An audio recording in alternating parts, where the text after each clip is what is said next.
Allah is my heart's speech. Your mercy is what I beseech. Keep in my heart your remembrance, and in your deen allow me to advance. Help me in my quest. Permit me to pass the ultimate test. Help me in my quest. Permit me to pass the ultimate test. Assalamu alaikum wa rahmatullahi wa barakatuh. Bismillahir Rahmanir Rahim. Praise be to Allah alone. We all praise Him and we seek His help. Whomsoever Allah guides is the truly guided one, and whomsoever Allah leaves astray, none can show him guidance. May the best peace and blessings be upon Prophet Muhammad sallallahu alayhi wasallam. Brothers and sisters, welcome to another live edition of your program Ask Huda, the first in the last 10 days of the blessed month of Ramadan. Already today is the 21st. Remember, a few days ago I said soon we will announce tomorrow is Eid. Time is zipping by very fast, and we are in a race. We're trying to achieve whatever is possible to achieve during this blessed and precious time. As many good deeds as possible to double and multiply our reward in this precious time, and particularly at night, because last night was the first odd night. Because as we explained earlier, that in Islam the night precedes the day. So today is the 21st of the month of Ramadan. Its night is the night that precedes dawn of the day. So the odd night, or the night of the 21st, it was the last night. Tonight, inshallah, it will be the night of the 22nd. Tomorrow is the night of the 23rd, and so on. What is happening here is a lot of questions about how can we witness Laylatul Qadr. Then, after the end of Ramadan, we will receive a lot of questions like usual. When was it Laylatul Qadr? When was it? And the answer to the questions beforehand and the questions which will be asked afterward is very simple. I will give you an advice with which you will definitely 100% hit the target and observe Laylatul Qadr. For sure, that is simply the entire remaining 9 nights, because we already said that one night has elapsed. So remains for us 9 nights, maybe less. Okay? Do not waste this opportunity. Do not take chances. Once it is the night, you give your sadaqah, even if it is something very little, every single night in the remaining 9 nights, to the gatekeeper, to the maid, to the helper, to the domestic helper, to people in the street, to people whom you know. If you want to give a valuable sadaqah, that will be appreciated by Allah. If you don't have enough means, anything, so that you will be recorded on that night, which may be Laylatul Qadr, the night of the high value, or the night of the decree. I will explain both of them inshallah shortly. So you will be recorded on that night amongst al-mutasaddiqeen, those who give in a charity. And you pray with the imam, the Taraweeh. We have a question here from Sharifa about this. Let me take some calls first, then inshallah we'll resume with this. Assalamu alaikum. Sister Saima first. Assalamu alaikum. Hello, assalamu alaikum, Sheikh. How are you? Wa alaikum assalam wa rahmatullahi wa barakatuh. Welcome to the program. Jazakallah khair. I have been waiting for Sunday desperately. I had several questions to be asked. Go ahead. I would like to know about the prayers, especially for Laylatul Qadr.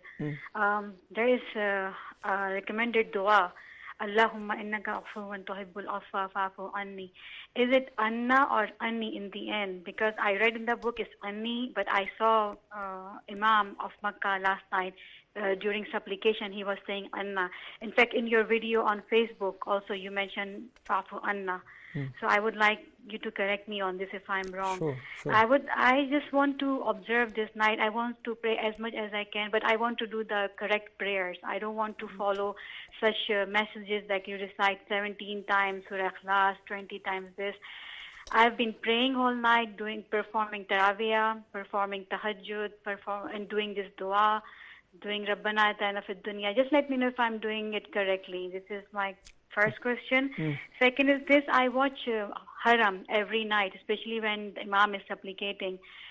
I don't know if it is right or wrong, but I do this. I participate in the supplication of Imam. I just raise my hand and that's it. I don't participate in anything else. I don't follow khutbah or anything. But for the supplication, my heart goes out when he is crying and he is doing very, very beautiful dua. So just let me know if this is right or wrong. Okay. This is all for the time being. Inshallah, I'll call you again. Thank you, Sister Saima. Next, please. Assalamu alaikum wa rahmatullahi wa barakatuh. Sister Uthman from the KSA. Walaikum assalam, Sheikh. Alaikum How are you? assalam. I'm fine, alhamdulillah. Thank you for asking, Sister Uthman. Welcome to the program. Thank you. Jazakallah, Sheikh, for answering my question on Thursday. It was a detailed explanation when I asked you about my brother who's working as a GM in the hospitality industry. Jazakallah khair. For that, I wanted to ask my second question related to the same. What should be his immediate step? Because he has a family of 5 and it's not possible for him to leave the job immediately. So please advise something for him. All right. Thank you. And my second question, I have one more question, Sheikh. Sure. One of my friend's husband doesn't pray at all. Not at all. It's been a year since I have been hearing that he's not praying. So she wants to know, is he still considered as a Muslim and is her marital relationship valid? All right. Okay. Jazakumullah khairan, Uthman. As I was talking earlier about the quality of praying during the night, which may be Laylatul Qadr. We said Sister Sharifa Labis asked, I was told that you cannot pray tahajjud at night after praying witr for Isha with the Imam. But what I want to finish the Taraweeh with the Imam so I could receive the blessings of praying the full Taraweeh, but also want to do Qiyamul Layl at night. Is there a way to do both? Of course. And we started yesterday because we have the following ahadith. And we need to take a break from the calls for the time being so that this is very important, very, very important. The first hadith that the Prophet ﷺ on once the last 10 nights of Ramadan would begin, Aisha radiallahu anha narrated that he used to fasten his waist belt and he used to ahya laylahu, he will keep up all night in worship, not watching TV. And he will awaken his family members. So the second segment, which is Ahya Layla, he will be praying or in ibadah throughout the entire night. The Taraweeh with the Imam finishes in a couple hours before midnight. What about the rest of the night? What about especially the last 1/3 of the night, the most precious of the night, especially if it is Laylatul Qadr? And Allah the Almighty says in Surah Al-Qadr, Salamun hiya hatta matla' al-fajr. It's a peaceful night. It's a night that is full of peace, full of blessings, until dawn. So it is stretched out until the Fajr appears. So after you pray Taraweeh, what do? The Imam is praying witr. Because there are a lot of people who would just pray Taraweeh and would consider this Qiyamul Layl. What should you do? The Imam is praying witr and making the dua. Pray with the Imam. Why? Because the Prophet ﷺ says, whoever prays with his Imam until he finishes, it will be recorded for him as if he has prayed throughout the entire night from Maghrib till Fajr. So witness the entire Taraweeh prayer with the Imam. That is Qiyamul Layl. Secondly, when the Imam finishes his witr, do not make taslim. You can pray another rak'ah. So now for you it is not witr. You did not intend to pray witr. You just prayed with the Imam. He made the 1 rak'ah with the 3 and he made taslim. When you pray an extra rak'ah, it will become even for you, which means you haven't prayed witr yet. You will postpone it until you pray as much prayer as you want by the end of the night or past midnight or after you take a short break. Even if you happen to pray witr, you forgot or you did not plan to pray after and you prayed witr, and now you were reminded with the value of Laylatul Qadr, you sense that it may be this night, I want to pray. Praying which would not deprive you from praying again. Go ahead and pray again. Then what do you have to do? Another witr? No. Because the Prophet ﷺ said, لا وتران في ليلة. You should not pray 2 witrs in one night. Because if you pray 1 witr and another witr, that's even. You have not prayed witr. May Allah bless you all and accept from all of us. Assalamu alaikum. Sister Zaid from United Arab Emirates. No problem. Try again, Sister Zaid, again, please. Sister Saima from the KSA. Beautiful. And I've been trying my best to record just a couple minutes, but unfortunately I don't have the time to record these couple minutes and post them on my page. But alhamdulillah, last night and after iftar, I was able to record the 2 minutes and upload them on my page. Yes, I did say the dua and I mentioned its meaning and the difference between afu and pardoning, all of that in 2 minutes. And I quoted the dua is, fa'fu anna. Aisha radiyallahu anha said, O Messenger of Allah, what if I recognize Laylatul Qadr? If I know because of its symptoms, it's a peaceful night, I don't hear the barking of the dogs, the braying of the donkeys, and the weather is very decent and beautiful, very pleasant. I feel in my heart it is Laylatul Qadr. What should I do best? He said, say, Allahumma innaka afoon tuhibbul afwa fa'fu anni. The pronoun anni is for the first person, like me. O Allah, you are afu. You love al-afu. So pardon me. That is the meaning of fa'fu anni. I will talk about al-afu right now and the name of Allah, al-afu versus al-ghafur. The beautiful supplication is to say, O Allah, indeed you are al-afu, the pardoning one. Afu, tuhibbul af, and you love to pardon. You don't do it because of any other reason other than the fact that you love to pardon your servant. You love to forgive your servants. And you love your trait of pardoning and forgiving. Fa'fu anni, so pardon me. That is the ultimate goal, to be pardoned by Allah the Almighty. Because if you're pardoned by Allah, then you will be free from hellfire. And if you're pardoned by Allah and you're free from hellfire, then there is no other way to go to but paradise. فَمَنْ زُحْزِحَ عَنِ النَّارِ وَأُدْخِلَ الْجَنَّةَ فَقَدْ فَازَ. Ayah number 185, chapter number 3, Surah Al-Imran. If you're pushed away from fire, if you're distant from hell, and you make it to heaven, then that is the ultimate success. May Allah grant us all this honor. So why Sister Saima heard the Imam who's praying the Taraweeh saying fa'fu anna, because the Imam is not praying only for himself. If you're making the dua for yourself, you may say fa'fu anni, pardon me. The pronoun is for the first person. But when you say fa'fu anna, pardon all of us.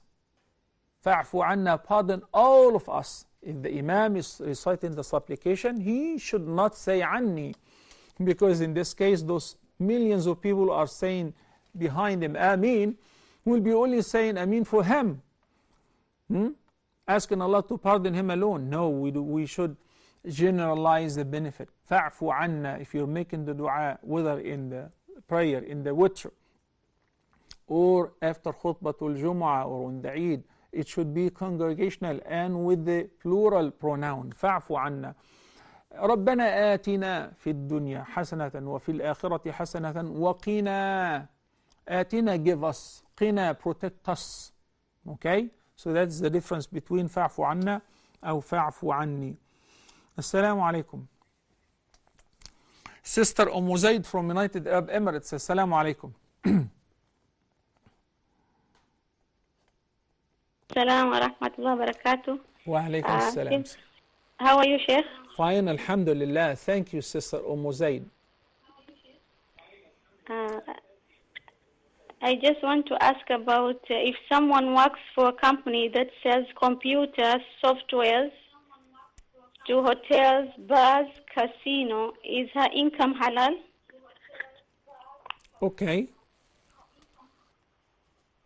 And my second question, if I have a farm, it is about like 10 to 12 acres, but I don't have any income inside with this farm.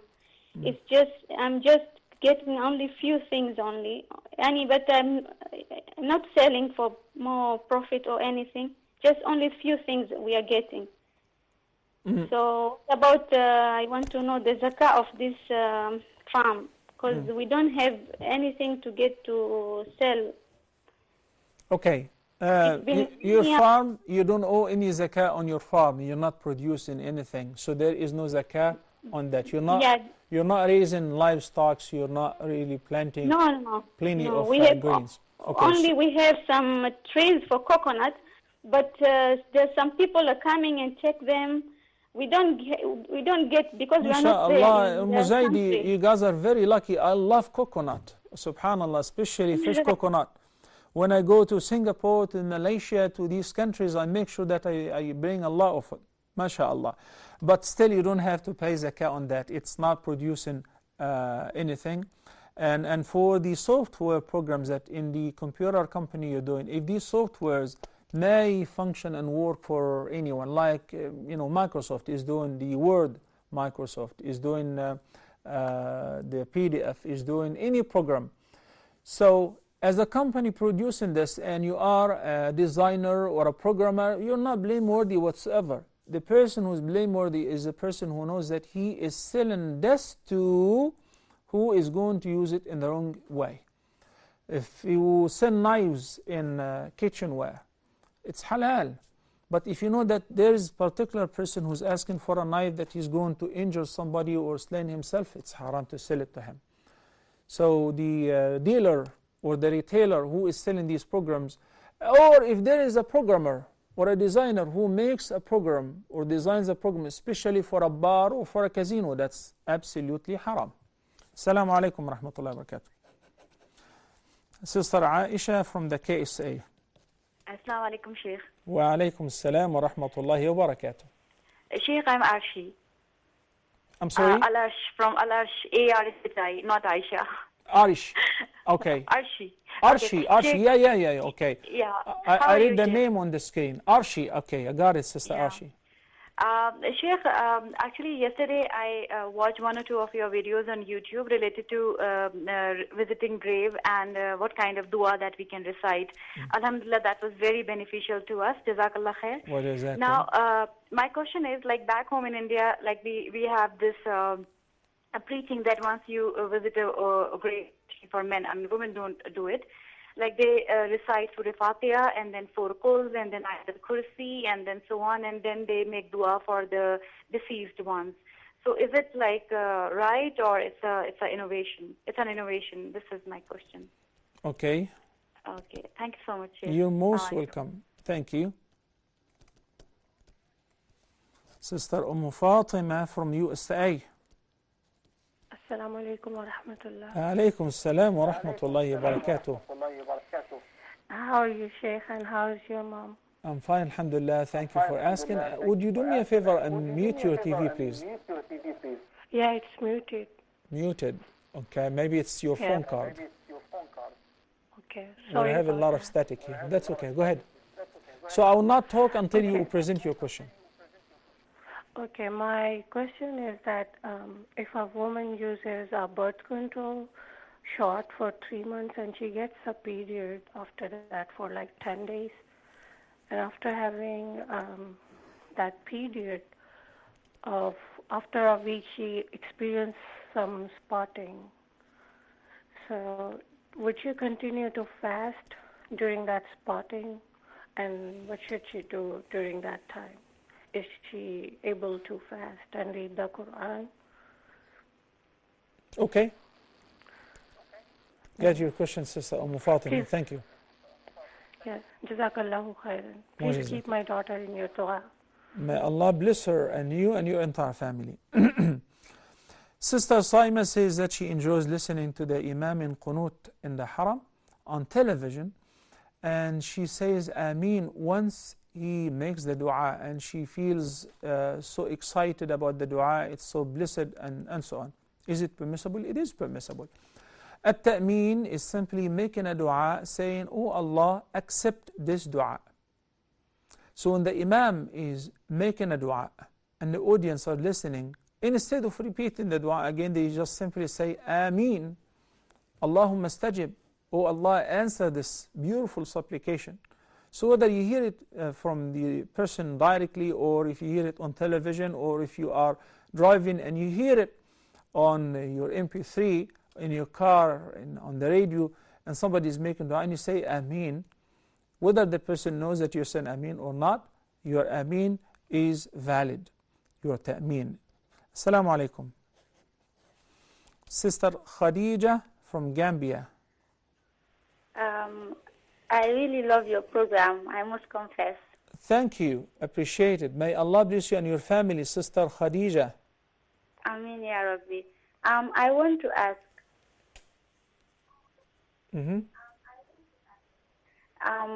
my parents are dead. May Allah have mercy on them. And I see in the Gambia here, sometimes people will call people to come and recite the Quran for the dead. Nah. I'm asking if it's permissible. Well, I guess I got your question, Sister Khadija, and it's very much similar to Sister Arshi from the KSA. Okay, we'll answer that inshallah. Sister Uthman from the KSA, who called last week about her brother who's managing a hotel that has a bar and dancing hall, serving alcohol and all of that. And we say there is not the slightest doubt that this job is absolutely haram and the earning is illegal and unlawful from an Islamic perspective. Okay. So she's asking now, what should he do? Well, I did present the answer to this question in the last episode as well, when I said in Surah Al-Talaq, Allah the Almighty answered this question, because when He says, don't take the job or quit this or don't do that, He doesn't leave you in the open without guidance. He doesn't leave you to get lost. You know what He said? He said, وَمَن يَتَّقِ اللَّهَ يَجْعَلْ لَهُ مَخْرَجًا وَيَرْزُقُهُ مِنْ حَيْثُ لَا يَحْتَسِبُ. And whoever fears Allah, so he abstains from His prohibitions. Whoever fears Allah, so he keeps his duty to Him, يَجْعَلْ لَهُ مَخْرَجًا. Allah will make him a way out of every hardship, of every difficulty, like the one he is in right now. I know that he is in a very terrible situation. Not only him and everyone who's similar to him. وَيَرْزُقُهُ مِنْ حَيْثُ لَا يَحْتَسِبُ. And He will provide for him from means which he could never imagine, which he could not anticipate. Why? Because a rizq is an exclusive task for Allah the Almighty. None other than the provider provides. None other than Allah the Almighty, who said, وَفِي السَّمَاءِ رِزْقُكُمْ وَمَا تُوعَدُونَ. So remember, Sister Uthman has said, it all revolves around how much you trust Allah. That's why in the same ayah Allah said, وَمَن يَتَوَكَّلْ عَلَى اللَّهِ فَهُوَ حَسْبُهُ. And whoever puts his trust in Allah, Allah will suffice him. Allah is sufficient for him. Ya Uthman, tell your brother that when Ibrahim a.s. deposited Hajar and her baby Ismail in the middle of nowhere, plain desert, scary mountains, He traveled with them from Palestine, from Asham, very greenery, a lot of fruits, olives, figs, beautiful, water, plants, vegetations. Then He have taken them and put them in the middle of nowhere. He said, رَبَّنَا إِنِّي أَسْكَنْتُ مِنْ ذُرِّيَّتِي بِوَادٍ غَيْرِ ذِي زَرْعٍ عِنْدَ بَيْتِكَ الْمُحَرَّمِ. This is what Ibrahim said. I put them in a place which has no life. There is no plants, no water, nothing. So she called upon him and she said, Ya Ibrahim, where are you going?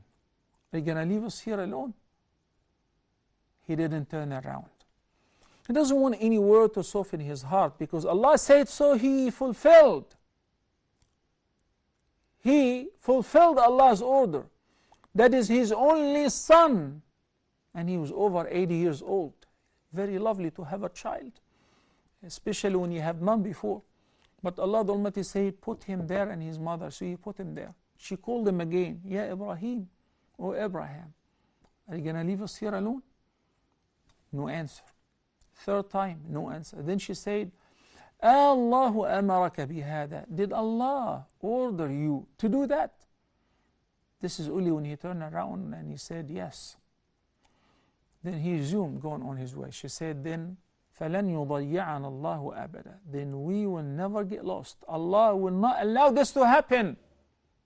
Allah will not allow this to happen. So your brother, myself, you, and everyone who is in a similar situation needs, number one, to put his trust in Allah the Almighty. If he can take this job and avoid doing serving anything that is haram or dealing with anything which is haram, until he finds and applies for many other jobs, fine, since he doesn't have any other income. But if he has some saving which will suffice him for some time, he should quit this haram immediately. You brothers and sisters, do you understand what is the meaning of لَعَنَ اللَّهُ الْخَمْرَ وَشَارِبَهَا وَسَاقِيهَا وَبَائِعَهَا وَشَرِيهَا? لَعَنَ اللَّهُ. Al-la'an is to be expelled from Allah's mercy. You are dealing with something which is jeopardizing everything in your life itself, you and those who are under your guardianship. You're feeding your family pure haram. And Nabi sallallahu alaihi wasallam said, Allah cursed alcohol, wine, and every intoxicant. يا أيها الذين آمنوا إنما الخمر والميسر والأنصاب والأزلام رجس من عمل الشيطان. So do what about it? فاجتنبوه لعلكم تفلحون. Avoid it in order to be successful.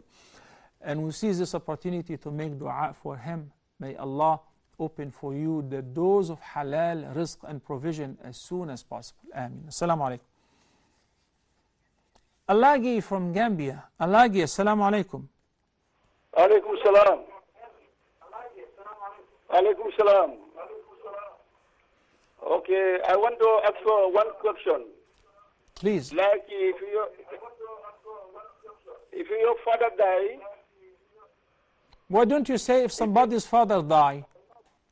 Or your mother die. Why don't you say if somebody's mother die, please? Or your daughter die. You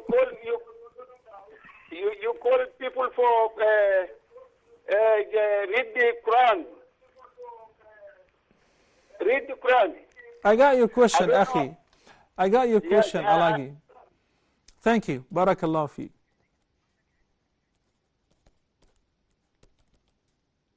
I need to write down your question. Alagi from Gambia. Brother Muhammad from United Arab Emirates. Assalamu alaikum. Assalamu alaikum, Sheikh. Wa alaikum assalam wa rahmatullahi wa barakatuh. I want to know in the Ramadan months, what can Muslim community do to help Palestinians? Thank you, Sheikh. Jazakallahu khairan. Barakallahu feek. Barakallahu feek. Okay. We're going to take a short break and we'll be back inshallah in a couple of minutes. Please stay tuned.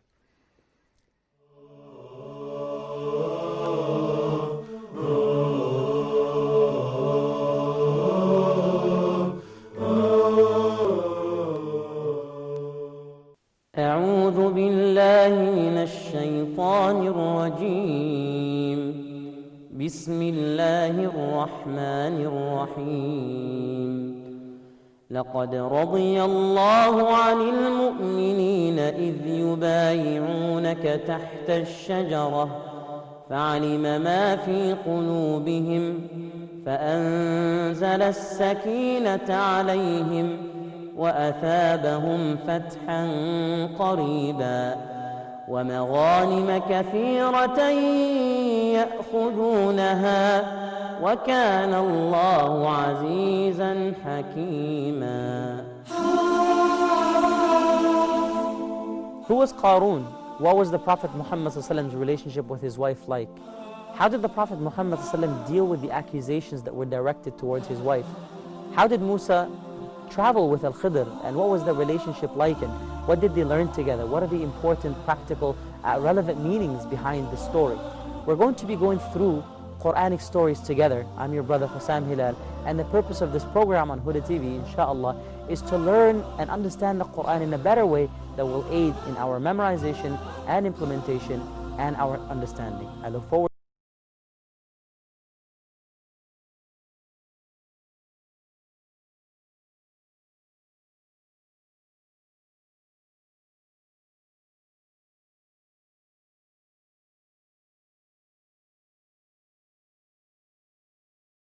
أفلا يتدبرون القرآن ولو كان من عند غير الله لوجدوا فيه اختلافا كثيرا. We all know that a person's iman increases and decreases, and the best way to increase your iman is through the Quran. To contemplate, to reflect, to ponder over the verses of the Quran. أفلا يتدبرون القرآن ولو كان من عند غير الله لوجدوا فيه اختلافا كثيرا. In this program, we will listen to the Quran first, and that should soften our hearts. And then once we get to know the meanings and contemplate over these meanings, then we can change by the will of Allah subhanahu wa ta'ala. ولا يأتونك بمثل إلا جئناك بالحق وأحسن تفسيرا. ولا يأتونك بمثل إلا جئناك بالحق وأحسن تفسيرا. Join us this Ramadan for Quran Circle.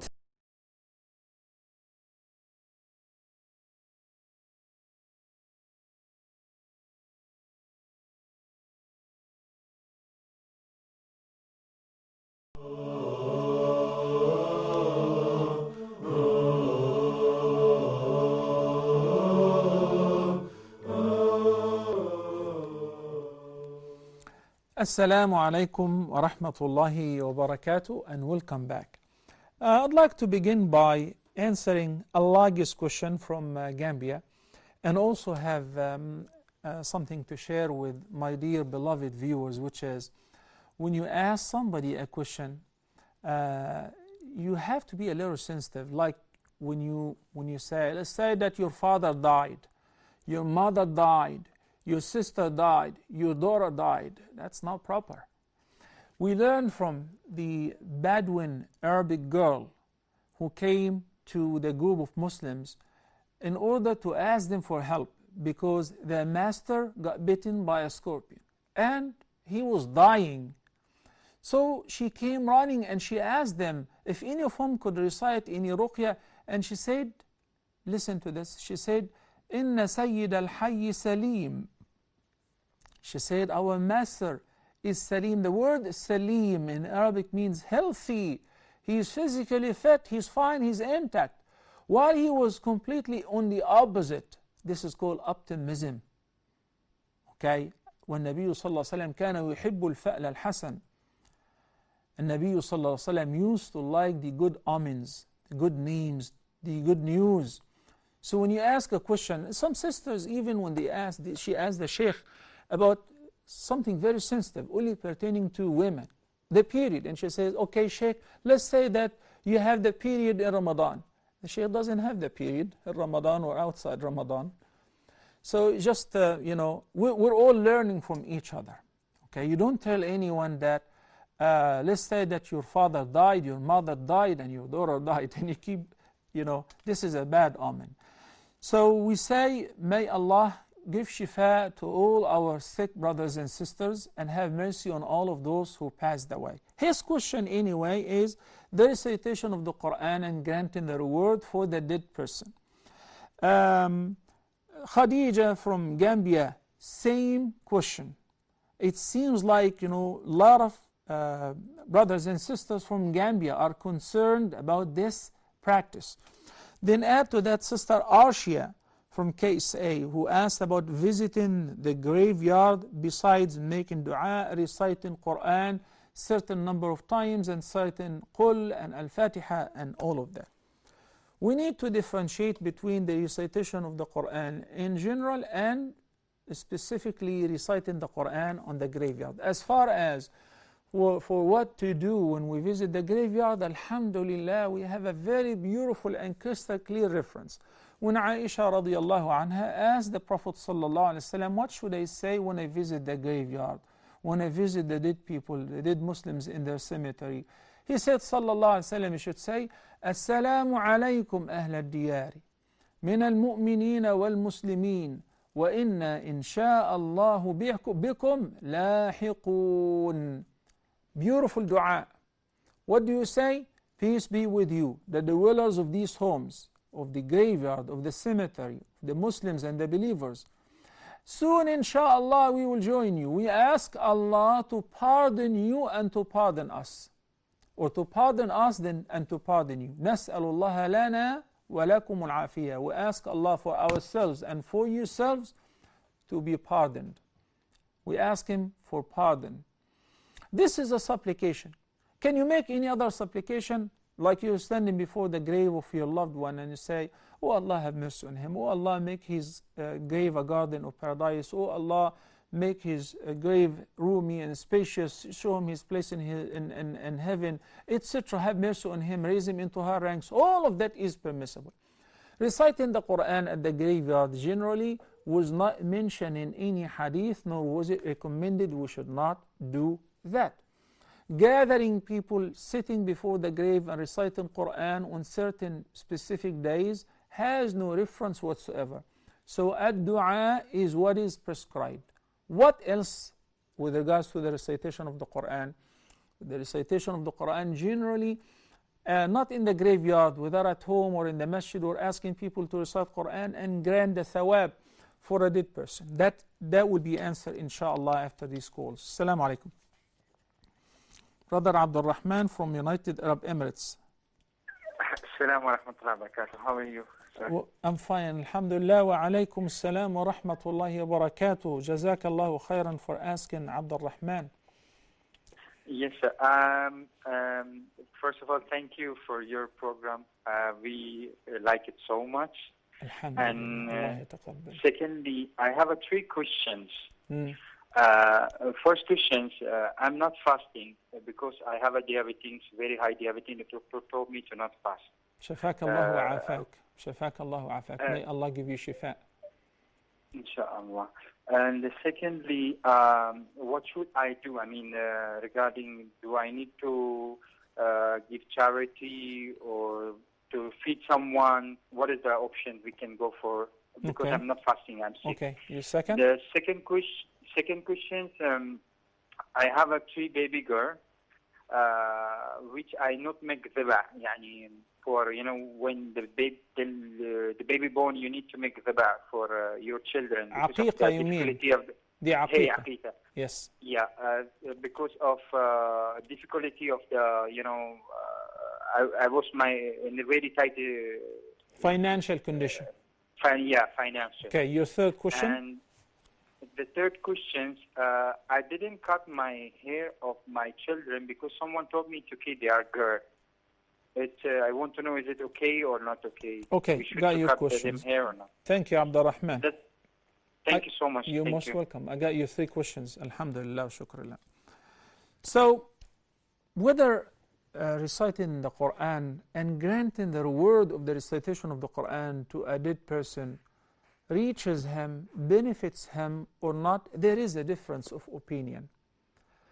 So among the scholars who said all the ta'at that will benefit the dead person, if you intend to do it and grant him the thawab, Imam Abu Hanifa, may Allah bless on him, and Imam Ahmad ibn Hanbal. There are other Imams who are very strict and they said the hadith is very clear. The hadith of Imam Muslim, إِذَا مَاتَ الْعَبْدُ انْقَطَعَ عَمَلُهُ إِلَّا مِنْ ثَلَاثٍ. So whenever a dead person dies, all his good deeds will be interrupted and he will have no reward whatsoever afterward except from 3 ways. And he mentioned useful knowledge, continuous charity, أو ولد صالح يدعو له, or a righteous child who will pray for him. So a dua, making dua for a dead person will definitely benefit. Similarly, making hajj, making up the missed fasting. Besides that, and giving in a charity, obviously. Besides that, fasting, tatawwa prayer, or recitation of the Quran, they said that would not reach the dead person. So now we have two different opinions with regards to whether the benefit of the recitation of the Quran would reach the dead person or not. The least we can say that it is not recommended, nor is it prescribed, but it is permissible. This is the least we can say. But what we are certain of, and we are sure from 100%, is that when you recite the Quran for yourself, then you sit down to make dua, you ask Allah to have mercy on the dead person. You pray, then you ask Allah in your sujood to have mercy on the dead person. You do tawaf, and you keep praying to Allah to benefit the dead person. It will definitely reach the dead person and benefit him. That's why, as of myself, speaking for myself, I do what I believe that it will benefit 100%. So I recite Quran for myself, or I do the khatna for myself, then I make dua for my grandparents, for my uncles, for those who passed away. This is guaranteed. If some other people did recite the Quran still and granted their word for a dead person, there are some very respected scholars who say that will also benefit. Why? Because it is your thawab, it is your reward, and you grant it to whomever you will. And by analogy to making hajj on behalf of a dead person, making up the fasting on behalf of a dead person. My personal recommendation is to stick to what has a reference, what has a solid reference. And meanwhile, when you recite the Quran for yourself, and you earn the thawab for yourself, then you pray for the dead person, he will benefit out of that too. Excuse me. Assalamu alaikum. Brother Abu Hamza from the KSA. Assalamu alaikum, Sheikh. Wa alaikum assalam wa rahmatullahi wa barakatuh. Sheikh, we thank you all for this program because we learn a lot from people questions and then your explanations. Anyway, I just have a small question. Staying in Saudi Arabia, we frequently perform umrahs during any part of the year. Most of the times we don't cut our hair, which is prescribed 1/3 of the hair to cut. Sometimes we just have some, 2-3 cuts on the hair and we come back. Just want to know if it's valid.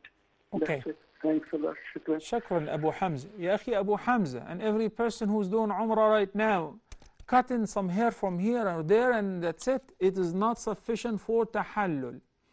ولكن الحلق أو التقصير. الحلق is to use the razor to shave the entire head. That's for men. التقصير for men is to trim the hair, not only from the front, nor only from the back, or any of the sides. It must cover the entire head. That is taqsir. Okay, what people do isn't sufficient, and especially those who gather around a barrel at Al-Marwa.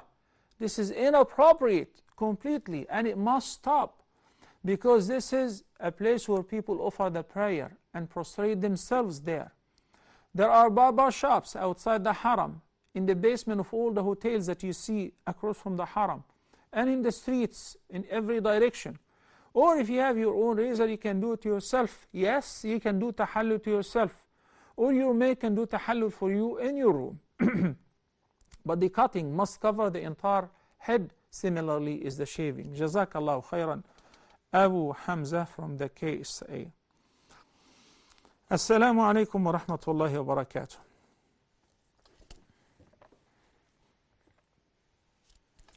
Shimon from the KSA. Assalamu alaikum.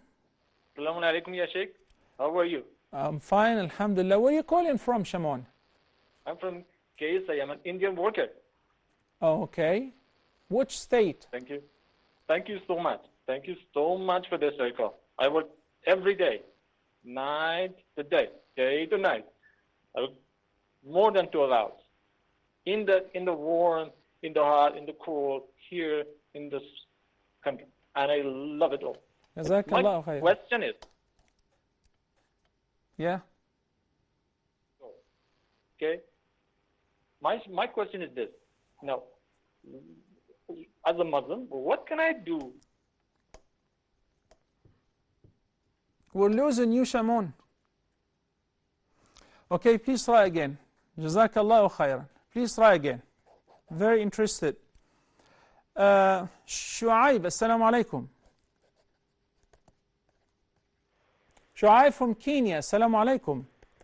Wa alaikum salam, Sheikh Dr. Muhammad. Welcome to the program, Shu'aib. How are you? I'm fine, alhamdulillah, Sheikh. I have one question. Okay. Today, while I was performing wudu, I swallowed a bit of water. So my question is, do I have to pay back today's fast, or what's the ruling on this case? I understand that it was done accidentally. Am I right? Accidentally, Sheikh. Yes. There is no penalty or anything that you have to encounter because it was done by mistake. But next time, make certain that when you make wudu and you do madmada or istinshaq, it must be moderate so that the water will not be swallowed or it will not reach your throat. Jazakallah khairan, Shu'aib. You don't have to do anything. Okay, Sister Uthman, she asked about a person. She said that a woman who's married to a man who does not pray at all, and doesn't pray not even Jumu'ah. In Islam, a person who doesn't pray at all will be offered to pray, and he will be given 3 days. If he doesn't accept to pray, and if he insists on not praying, then he will be pronounced as non-Muslim. That will be observed by the authorities. So if a woman knows that her husband doesn't pray and does not want to pray and is not planning to pray, then he chose not to be amongst Muslims. And she should give him the ultimatum. You either pray or you take a hike. Assalamu alaikum wa rahmatullahi wa barakatuh. Shurai from Gambia, assalamu alaikum. Wa alaikum salam. Go ahead. Yes, sir. I have a question. Most of the time I go to masjid for masjid prayer. I found out that most of the people I saw praying, are not praying according to the sunnah of the Prophet or how prayer is prescribed to the Prophet sallallahu alaihi wasallam. And what is your advice concerning about that? Okay, you said people praying sunnah of the Prophet. You mean sunnah before the prayer? Yeah, people praying as not prescribed. But prescribed to the Muslim how they should pray. People pray how they feel like in the masjid. Sorry, sure, I didn't get it yet. Start from the sketch. I mean, most of the time I go for masjid prayer. Jama prayer. And when praying, I saw people praying not according to how it is prescribed by the Prophet sallallahu alaihi wasallam. What is your advice concerning about that? Tell them or ask the Imam to direct them as how to pray. The Prophet sallallahu alaihi wasallam once was sitting in the masjid and a man walked in and he prayed. So the Prophet sallallahu alaihi wasallam, he finished his prayer, then he came to greet the Prophet sallallahu alaihi wasallam. He said, "Irji' fasalli fa innaka lam tusalli." Go back and pray again. You haven't prayed yet. Your prayer was not done properly. And it happened a few times. So the Prophet ﷺ taught him how to pray. Okay, this hadith I discussed in detail, in length, in the program of the Prophet's prayer. Perhaps you can download this program on a memory card of the YouTube or our website, and you give it to this person as a gift and say, watch this program. Couple hours, 13 episodes or so, and it will teach you how to pray from beginning to end. The program is called The Prophet's Prayer. The Prophet ﷺ ordered us that when we see something wrong, we try to correct it, but with wisdom. So when you see somebody is making a wrong wudu, you don't say it's none of my business. You teach them. Once I saw people in Hajj, and this is very dangerous. Some of the brothers wearing their izar, the ihram outfit, before we go for Arafah or on the day of Arafah. They use a urinal, so they pass urine while standing. Then they lower their izar and they make wudu. I cannot swallow that. And if I turn a blind eye, it's a big haram for me. These guys will not perform Hajj because they are not in a state of tahara. Because they did not perform tawaf, even if they do 1,000 tawaf, because they are in a state of impurity. The urine drops have soiled their bodies and their clothes, so their wudu is invalid. You see somebody who is not praying properly, teach him nicely. Teach him with wisdom. Okay, jazakallahu khayran. We ran out of time, but we have, mashallah, plenty of questions. So hopefully, inshallah, begin by answering them tomorrow, inshallah, at the same time. Until then, I leave you all in the care of Allah. أقول قولي هذا وأستغفر الله لي ولكم. وصلى الله على سيدنا محمد وعلى آله وصحبه وسلم. والسلام عليكم ورحمة الله وبركاته. Keep in my heart your remembrance, and in your deen allow me to advance. Help me in my quest, permit me to pass the ultimate test. Help me in my quest, permit me to pass the ultimate test. Allah is my heart's speech, your mercy is what I beseech. Keep in my heart your remembrance, and in your deen